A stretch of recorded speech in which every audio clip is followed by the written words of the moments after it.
So students, last video में हमने अपना पढ़ा था people and internal marketing. Internal marketing पढ़ने के बाद हमारा मॉड्यूल नंबर 7 जो है वो कंप्लीट होता है, जो यूनिट 5 का पार्ट था। Now we start module number 8। This is your last module. ये जो लास्ट मॉड्यूल है पूरा का पूरा मार्केटिंग स्ट्रेटजी पे है कि कैसे हमें डिफरेंट सर्विस सेक्टर की स्ट्रेटजी डिज़ाइन करनी चाहिए। सो आप लोग जैसे पहले भी पढ़ चुके हैं मार्केटिंग में भी कि मार्केटिंग स्ट्रेटजी में एक तो हमें इंक्लूड करने होते हैं 4 पीस, और उसके से पहले हमें करना पड़ता है मार्केट को सेगमेंट। पर क्योंकि हम यहाँ सर्विस इंडस्ट्री की बात कर रहे हैं तो इसका मतलब क्या हुआ, यहाँ पे हमें सेगमेंटेशन भी यूज़ करना है, और 4P के अलावा जो हमारे 3 एडिशनल पीस हैं जिसे हमने ब्लूप्रिंट के तौर पे नाम रखा था, फिजिकल एविडेंस, प्रोसेस और पीपल, इन 7 पीस को ऐड करते हुए हमें प्लस सेगमेंटेशन करते हुए मार्केटिंग स्ट्रेटजी को डिज़ाइन करना है। तो सबसे पहले हमने स्टडी देखी फाइनेंशियल सर्विसेज की। फाइनेंशियल सर्विसेज हमने 2 पार्ट में डिवाइड किया है, बैंकिंग एंड इंश्योरेंस। बैंकिंग और इंश्योरेंस क्या है, क्योंकि आपको पता है 1991 जब से हमारे देश में एलपीजी लागू हुआ था, उसके बाद ग्लोबलाइजेशन के थ्रू बैंकिंग और इंश्योरेंस सेक्टर मार्केट में बहुत तेज़ी से बढ़े। आपने देखा ही होगा कि पहले अगर हम देखें ब्रांचेस बैंक की बहुत कम था, पर नाउ हम देख रहे हैं day by day banking branches भी इंक्रीज़ होती जा रही हैं। बैंक्स सिटीज़ से निकल के टाउन्स, डिस्ट्रिक्ट, रूरल एरियाज़ सब जगह पहुंच के कवर की जा रही हैं। ऐसे ही गवर्नमेंट हो, चाहे बैंकिंग हो, चाहे इंश्योरेंस सर्विस सेक्टर हो, हर पर्सन अपने लिए कुछ ना कुछ इंश्योरेंस कराने में भी अब इंटरेस्ट हो गया। या वो कहें कि वो इंटरेस्टेड हैं इस चीज़ के लिए कि सभी लोग अपना अपना इंटरेस्ट करवाते हैं, चाहे वो लाइफ का हो, चाहे अपने जनरल प्रोडक्ट्स का हो या थिंग्स का हो, यहाँ तक कि अपने बिजनेस का हो, किसी भी चीज़ का हो, पर्सन आजकल इंश्योरेंस भी कराने लग गया। तो इतनी सारा कंपटीशन मार्केट में आ गया कि बैंकिंग और इंश्योरेंस के लिए हर कंपनी चाहती है कि वो कोई ना कोई मार्केटिंग स्ट्रेटजी को यूज़ करे ताकि वो अपने कस्टमर्स को अट्रैक्ट कर सके, एग्जिस्टिंग कस्टमर्स को सर्विस अच्छी दे सके। तो इन सब के लिए वो मार्केटिंग स्ट्रेटजी डिज़ाइन करते हैं।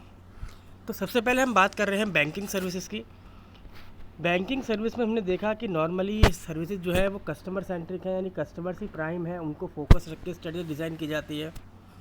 कॉस्ट कम हो इसके लिए आउटसोर्सिंग भी होने लग गई है, न्यू टेक्नोलॉजीज़ भी यूज़ होने लग गई कस्टमर्स को अवेयर करने के लिए, और कोशिश की जा रही है उनको बेस्ट से बेस्ट प्रोसेस देने की ताकि उनका टाइम कम से कम चीज़ में लगे, और कैसे फ्रॉड की एक्टिविटीज़ को रोका जाए थ्रू यूजिंग न्यू टेक्नोलॉजीज़। ये सारी चीज़ें हम मार्केटिंग स्ट्रेटजी में कवर करने लग गए।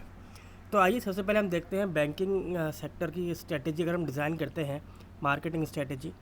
तो सबसे पहले हमने बैंकिंग में क्या किया, बैंकिंग को हमने सेगमेंट कर दिया डिफरेंट बेसिस पे। जैसे आप सभी को पता है एग्रीकल्चर सेक्टर के बेसिस में डिवाइड किया है, इंडस्ट्रियल सेक्टर में डिवाइड किया है। इंडस्ट्रियल सेक्टर में हमने लिया है on the basis of large, small, cooperative और टाइनी, यानी बहुत छोटी उद्योग। सर्विस के बेसिस पे प्रॉफिट मेकिंग जैसे बैंक या insurance, transport, hotel. Non profit में भी education, hospital, social welfare. Household के बेसिस पे चाहे वो हाई इनकम ग्रुप हो, मिडिल इनकम ग्रुप हो, लो इनकम ग्रुप हो। प्रोफेशनल बेसिस पे technocrats, bureaucrats, corporative executives, white collar jobs वाले, ब्लू कॉलर जॉब्स वाले। और इंस्टीट्यूशनल बेसिस पे charitable institution, social organisations, industrial organisation, trade organisations and different organisation. इसका मतलब क्या हुआ, हमने ये सोचा कि बैंकिंग की जो सर्विसेज है उसके पोटेंशियल कस्टमर कौन कौन से हो सकते हैं एक मार्केट में।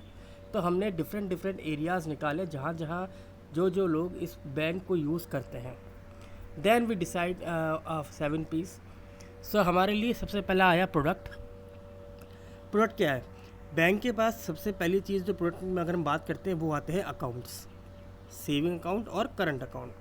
तो बैंक क्या चाहता है, हर पर्सन ये चाहता है कि जब वो अपने बैंक में अकाउंट खोले तो सेफ्टी हो, कन्वीनियंस हो, और उसको अपना पैसा या ड्यूज़ जो भी है उसको रख सके वहाँ पे पैसा, और वो सेफ्टी के साथ रखा रहे। प्राइसिंग क्या है, जब आप अपने खातों में पैसा रखते हैं तो बैंक आपको इंटरेस्ट क्या दे रहा है, that will be the price. इसके अलावा मिनिमम बैलेंस अकाउंट आप क्या रख सकते हैं और क्या एडिशनल फैसिलिटी आप दे रहे हैं। प्लेस क्या है बैंकों के लिए, प्लेस बैंकों के लिए वो लोकेशन होती है जहाँ पे कस्टमर इजीली पहुँच सकता है उस जगह पे। देन प्रमोशन के लिए आप क्या कर सकते हैं, ऐसी फॉर्म ऑफ कम्युनिकेशन यूज़ कर सकते हैं, जैसे एडवर्टाइजमेंट आप यूज़ कर सकते हैं। आजकल सोशल मीडिया का ज़माना है, सोशल मीडिया आप यूज़ कर सकते हैं। आप उसके लिए डायरेक्ट मेल मार्केटिंग भी कर सकते हैं। आप अपने सेल्स एग्जीक्यूटिव को भी भेज सकते हैं, पर्सनल सेलिंग से हम लोग कहते हैं। देन पीपल हमारे लिए सबसे इम्पोर्टेंट है बैंकिंग सेक्टर में, क्योंकि हम सभी को पता है कि कस्टमर जो है बैंक में सबसे पहले हाई कॉन्टैक्ट सर्विस एनकाउंटर करता है, जहाँ पे उसको फ्रंट लाइन एम्प्लॉयज़ मिलते हैं जो फुल्ली ट्रेंड होने चाहिए। तो हम जब अपने बैंक की मार्केटिंग करें तो हम एम्प्लॉयज़ को फुल्ली ट्रेंड कर चुके हों, ताकि हमारे अगर कस्टमर उसके पास जाता है एम्प्लॉयज़ के पास तो वहाँ उसको उसके प्रॉब्लम का सॉल्यूशन मिल सके। देन प्रोसेस, बैंकिंग सिस्टम में प्रोसेस ये मान के चलिए कि कस्टमर सबसे पहले मान लीजिए अगर वो अकाउंट खोलने आता है तो वो चाहता है कि उसका अकाउंट बहुत जल्दी ओपन हो जाए। सेकंड, कम से कम जो उसकी प्रोसेसिंग है या फिर टाइम लिमिट है वो उसको कम से कम लगे। तीसरा, डेबिट कार्ड या क्रेडिट कार्ड जो भी वो लेना चाह रहा है उसको वो इजीली मिल जाए। लोन लेना चाह रहा है तो लोन की जो उसकी फॉर्मेलिटीज़ है वो कम से कम हो, जल्द से जल्द उसको लोन मिल जाए। तो ये सारे प्रोसेस जो है वो उसको कम से कम लेवल पे होना चाहिए। ये हमें अपनी मार्केटिंग स्ट्रेटजी में कवर करना है। और लास्ट आता है हमारा physical evidence.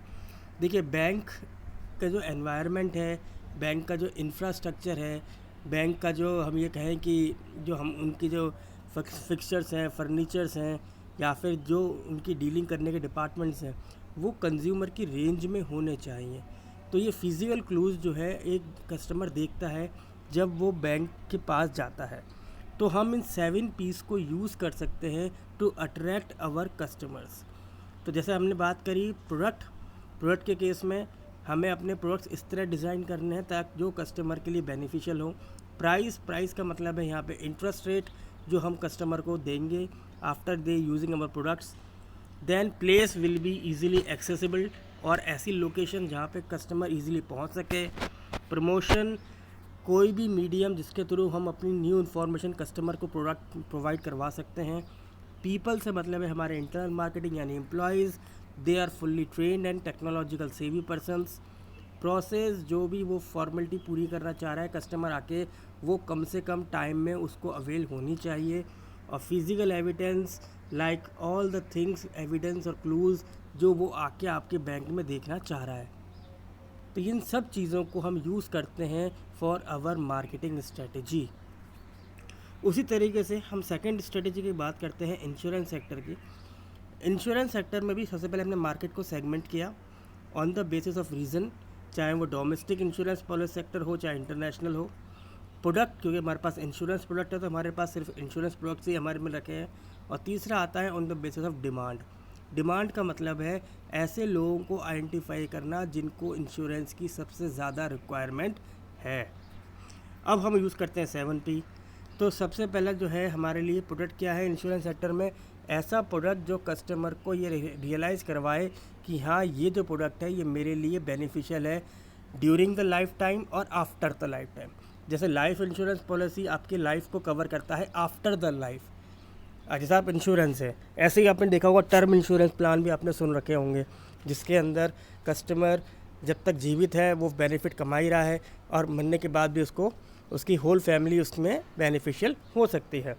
Price, insurance sector में प्राइस यानी प्रीमियम जो भी आप कस्टमर पे करना चाह रहा है after availing the insurance policy, वो बहुत ज़्यादा उसको रिक्वायरमेंट है। देन प्लेस जहाँ पे वो इजीली आके अपने प्रीमियम को फिलअप कर सकता है। और दूसरी सबसे बड़ी बात, अगर उसकी सर्विसेज फुलअप हो गई यानी मैच्योरिटी हो गई इंश्योरेंस की, तो कहाँ जाके वो अपना पैसा क्लेम करेगा, इन सब चीज़ों के लिए we need a place. Then promotion, advertisement के थ्रू हम अपने प्रोडक्ट को प्रमोट कर सकते हैं, पब्लिसिटी कर सकते हैं, सेल्स प्रमोशन स्कीम्स हम लॉन्च कर सकते हैं, और पर्सनल सेलिंग के थ्रू भी हम अपने इंश्योरेंस प्रोडक्ट को सेल आउट कर सकते हैं। देन आता है पीपल। देखिए, इंश्योरेंस में पीपल्स उतने ही इम्पोर्टेंट हैं जितने आपके बैंकिंग सेक्टर में हमने देखे। तो पीपल में क्या है, क्योंकि हम देखते हैं कि पीपल वही लोग एम्प्लॉय आएंगे जो कि आपकी filling of insurance premium easily कर सकें, यानी कंप्यूटर सेवी लोग होने चाहिए। सोशल साइट्स को ऑपरेट कर सकें ताकि सोशल साइट्स पे भी आप जब अपने आप को प्रमोट कर रहे हैं तो उनका फीडबैक, कस्टमर की क्वेश्चंस की क्वेरी के आंसर्स ये सब वो दे सके। और उसके अलावा प्रोसेस, यानी कि अगर कस्टमर की मैच्योरिटी ऑफ इंश्योरेंस पॉलिसी हो गई है तो एज सून एज पॉसिबल उसके पास पैसा पहुंच जाना चाहिए। और इंश्योरेंस सेक्टर में सबसे बड़ी चीज़ होती है आफ्टर क्लेम सेटलमेंट। अगर आफ्टर क्लेम सेटलमेंट है तो वो प्रोसेस बहुत जल्द स्पीडली होना चाहिए। और लास्ट आता है फिज़िकल एविडेंस। फिज़िकल एविडेंस है कि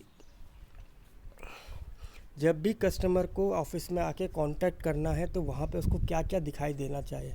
जैसे आप अगर LIC के ऑफिस जाइए तो वहाँ पे डिफरेंट लोग बैठे हैं। डिफरेंट लोग से मतलब है डिफरेंट डिपार्टमेंट्स के लोग।